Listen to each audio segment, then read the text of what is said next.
இது வந்து இந்தியாவுக்கு ஒரு மிகப்பெரிய சான்ஸ் உள்நாட்டிலே ப்ரொடியூஸ் பண்ணுறதுக்கு. ஸோ இப்படி உள்நாட்டிலே ப்ரொடியூஸ் பண்ணலாம் அப்படின்னு நம்ம பிளானில் இறங்கினாலும் கூட இது வந்து மிகப்பெரிய ஒரு டஃப்பான சுச்சுவேஷன் தான். ஏன்னா வந்து ஏற்கனவே இந்தியாவில் பிளான்ஸ் எல்லாமே இருக்குது. பட் இந்த அளவுக்கு ப்ரொடியூஸ் பண்ணுற அளவுக்கு கெப்பாசிட்டி இருக்காங்கிட்ட இல்லை. கிட்டத்தட்ட 1,60,000 டன்ஸ். ஸோ இவ்வளோ இறக்குமதி அவங்க பண்ணுறாங்க. இவ்வளோ ஃபெர்டிலைசர் வந்து சைனாலேருந்து இறக்குமதி பண்ணுறாங்க. இந்த அளவுக்கு வந்து இந்தியாவுக்குள்ளே வந்து ப்ரொடியூஸ் பண்ண முடியுமா அப்படின்னு கேட்டிங்கன்னா கண்டிப்பாக இல்லை. அதான் வந்து ரொம்ப மிகப்பெரிய ஒரு சவாலான சுச்சுவேஷன். அப்படி இதையும் தாண்டி இந்தியா வந்து ப்ரொடியூஸ் பண்ண ஆரம்பிச்சிட்டாங்க அப்படின்னா இந்தியா வந்து எந்த ஒரு நாட்டையும் டிபெண்ட் பண்ணி இருக்க தேவையில்லை.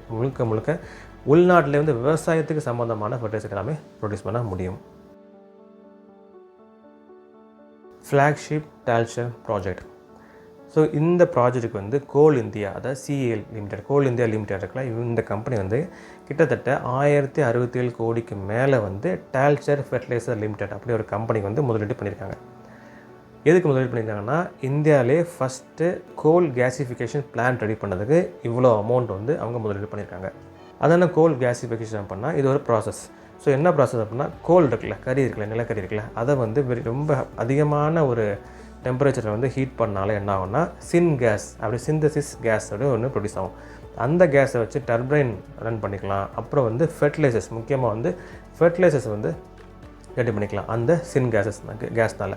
ஸோ இப்படி ப்ரொடியூஸ் பண்ணுற ஃபெர்டிலைசர் வந்து இவ்வளோ கோடி, அதாவது சிஎல் வந்து இவ்வளோ கோடி வந்து இன்வெஸ்ட் பண்ணியிருக்காங்க. இப்படி ப்ரொடியூஸ் பண்ணுற ஃபெர்டிலைசர் வந்து இந்த சைனாக்கு வந்து வாங்குறதுக்கு ஈடாகும் அப்படின்னு கேட்டிங்கன்னா கண்டிப்பாக அந்த குவான்டிட்டி வந்து மேட்ச் ஆகாது. பட் வந்து இது ஒரு மிகப்பெரிய ஒரு ஸ்டெப் தான்.